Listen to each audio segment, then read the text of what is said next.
Hi, everyone. Steve Adubato. We welcome all the way from his beautiful backyard in Monmouth County, State Senator Declan O'Scanlon. He's the chief budget officer in the Republican Party in the Senate. How you doing, Senator, and how's your yard?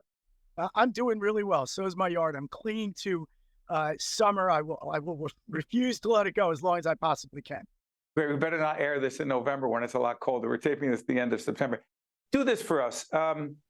I want to talk about a few different things with you, but you have said publicly, you actually said this in a Paul Mulshine column. Check out NJ.com, Star Ledger, still actually in print. Check out NJ.com. He says, the Democrats need to defund a wind power plan and which ruins our view and raises taxes. And you're quoted in here as saying, this is great, Declan. The Democrats are running scared, said Senator Declan O'Scanlon. You're in Monmouth County, as we said. We're going to run on energy issues in this campaign. What energy issues are you going to run on, and why is that so compelling in your mind? Well, it's not just my mind, but the voters as well are telling pollsters that they care about our energy policy. The ridiculous half-baked energy master plan that the Murphy administration put out quietly a couple of years ago is a mess. It doesn't account for the cost to upgrade our grid. It doesn't account for the cost that everyone will have to spend to upgrade equipment in their houses, and the additional costs of energy that will happen because of that plan. I'm not saying that we don't care about the environment. I'm not saying we may not have to transition to more to relying on the electric grid for more things, and that might not be beneficial. What I am saying is we have to be honest with the people. The current energy master plan is a ticking time bomb of dramatically increased costs for utilities, dramatically less convenient availability of energy to run our cars, et cetera. So it's a real issue, and it's one that voters should be concerned about. And it's one Republicans are not radical about this. We're not saying to help with the environment. We're saying we need to be honest with people, and we need to have reasonable, attainable policy. What the Murphy administration has out there right now is none of those things. Okay, so we had your colleague in the Republican Party, Senator Tony Bucco, talking about some of the same issues. And he has a very similar point of view. And I asked him what I'm about to ask you. You're saying you're not against these policies, but you're just against the Murphy administration clean energy policies. You're against the wind energy initiatives. Let me disclose, we have a grant from the Clean Energy Program to do public awareness around clean energy. We don't have a point of view. We're just doing educational programming in that regard. But I have to ask you this, Senator. What the heck is your plan other than saying that the governor's wrong on his plan? Oh, we've been out there with, and I just reiterate. First off, you do a moratorium on wind right now. There's a whole host of questions about it. Whether you believe that offshore wind activities are affecting whales and dolphins or not. There's no scientific evidence of that, Senator. Respectfully, I know that's I hate to call it a talking point, but I don't know what else to call it. Where is the evidence that wind turbines are, quote, killing whales? Actually, and I will side with you on that.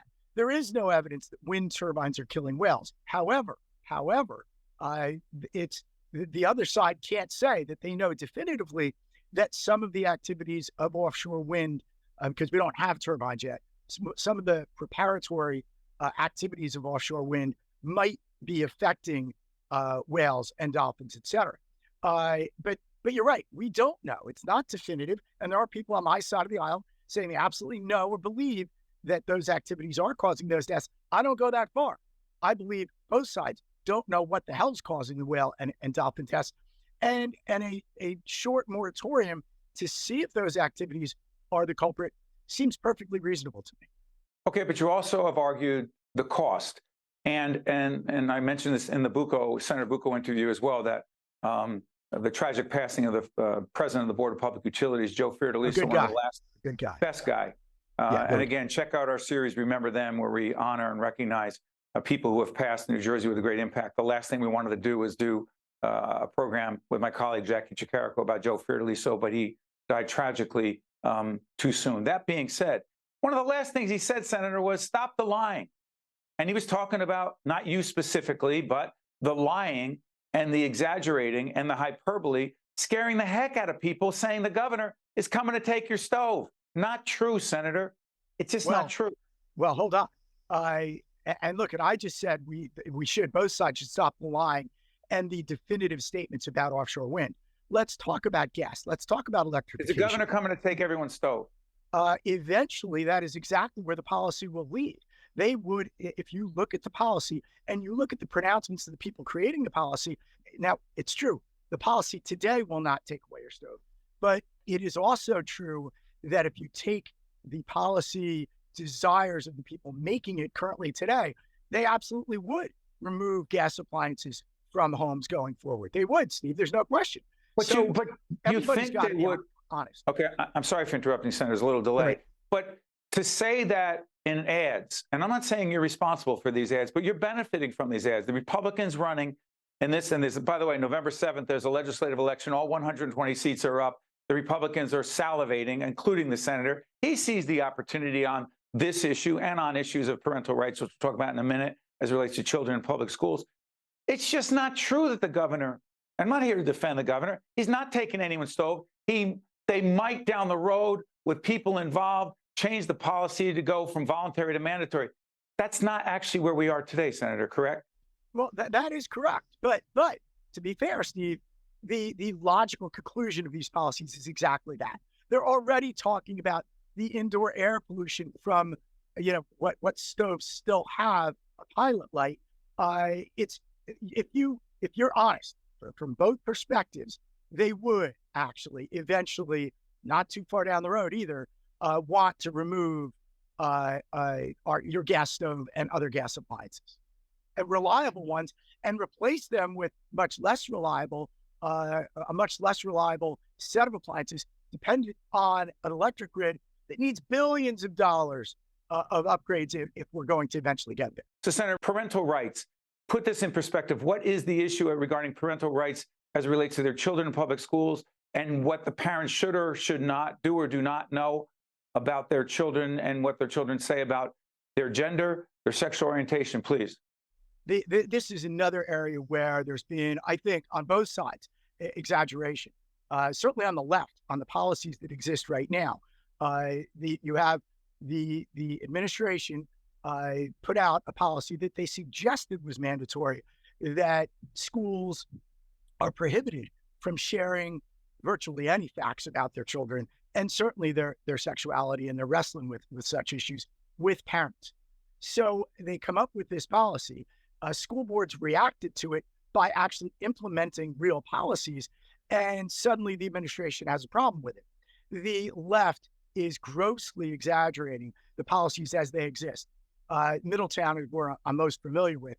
There are blatant lies and misrepresentations being told by numerous people about that policy, which is a very reasonable one. A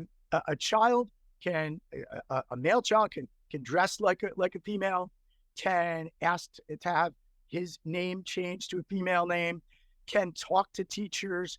It is not, can do all that without any parental notification. It is not until and unless they want to change a formal document or have a public accommodation, like start using, girls' bathrooms, when there might be communication with parents. It's a pretty reasonable policy. Parents agree with Republicans on this, and the left is exaggerating and blatantly misrepresenting what that policy does. This is State Senator Declan O'Scanlon, been with us many times. Check out previous interviews. You'll see the website, steveadubato.org. He is the Chief Budget Officer. Thank you, Senator, for joining us. We appreciate it. Talk to you soon. Thanks, Steve. You got it. Stay with us. We'll be right back. I am alive today thanks to my kidney donor. I am traveling and more active than ever before. I'm alive today thanks to my heart donor. I'm full of energy and back singing in my church choir. I'm alive today thanks to my lung donor. I'm breathing easy and I'm enjoying life's precious moments. There are about 4,000 people in New Jersey waiting for a life-saving transplant. Donation needs diversity.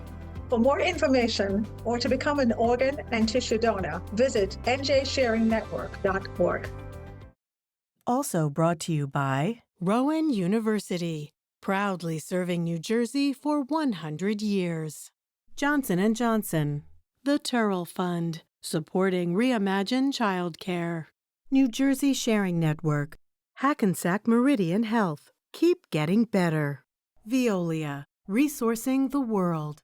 Horizon Blue Cross Blue Shield of New Jersey, here when you need us most.